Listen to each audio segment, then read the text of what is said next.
पिंपरी चिंचवड शहर गोळीबाराच्या घटनेनं हादरलंय। काल रात्रीच्या सुमारास एजे फर्निचर मॉलवर दुचाकीवरून आलेल्या 2 अज्ञातांनी बेछूट गोळीबार करत परिसरात दहशत निर्माण केली। ही संपूर्ण घटना सीसीटीव्ही कॅमेऱ्यात कैद झाली असून त्यानंतर सोशल मीडियावरून धमकीची पोस्ट व्हायरल झाली आहे, ज्यामुळे या गोळीबाराचा थेट संबंध लॉरेन्स बिश्नोई गँगशी जोडला जातोय।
प्रत्यक्षदर्शींच्या माहितीनुसार हे आरोपी एका 2 व्हीलरवर आले होते।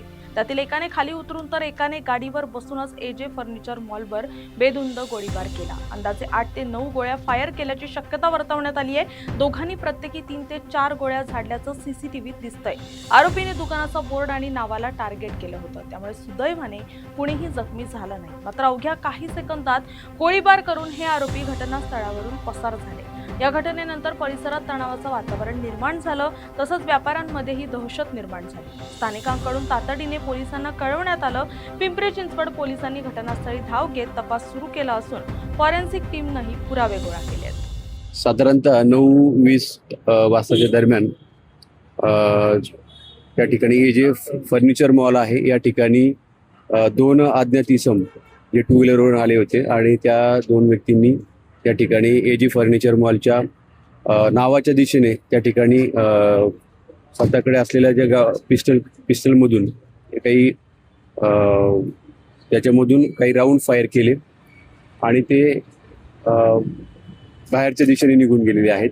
या अनुषंगाने या ठिकाणी सर्वस्वी तपास चालू आहे। त्या ठिकाणी हे कोण व्यक्ती आहेत, काय आहेत याच्याबाबत तपास चालू आहे आणि त्याच्यानंतर गुन्हा दाखल करून पुढील कारवाई सुरू आहे। किती राउंड फायर करण्यात आले काय प्रायमरी?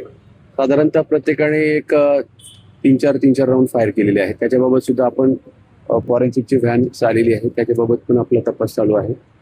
पोलिसांनी रात्री सीसीटीव्ही फुटेजच्या आधारे गोळीबार करणाऱ्यांचा शोध सुरू केला। मात्र त्याचवेळी सोशल मीडियावर एक पोस्ट व्हायरल झाली। या गोळीबाराची जबाबदारी लॉरेन्स बिश्नोई गँगचा सदस्य असल्याचा दावा करणाऱ्या शुभम लोणकर यांना घेतली। याच अनुषंगाने त्याने पोस्ट करत मॉल मालक अशोक नयन यांच्यावर एमडी ड्रग्ज आणि हवाला व्यवहाराचे आरोप केलेत।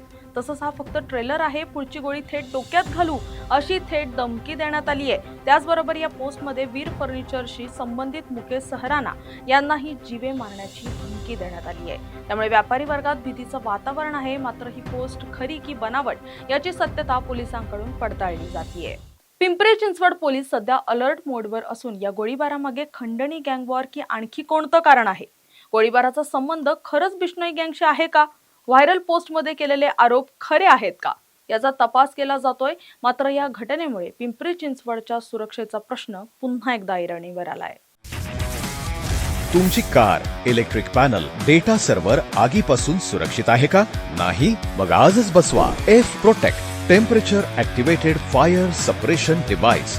यामध्ये आहे eco friendly non toxic pressurised liquid, जे आग लागल्यास क्षणार्धात ॲक्टिवेट होऊन आगीवरती मिळवते नियंत्रण। बसवण्यास अतिशय सोपे आणि सुटसुटीत टेकालिपचे एक दर्जेदार उत्पादन एफ प्रोटेक्ट।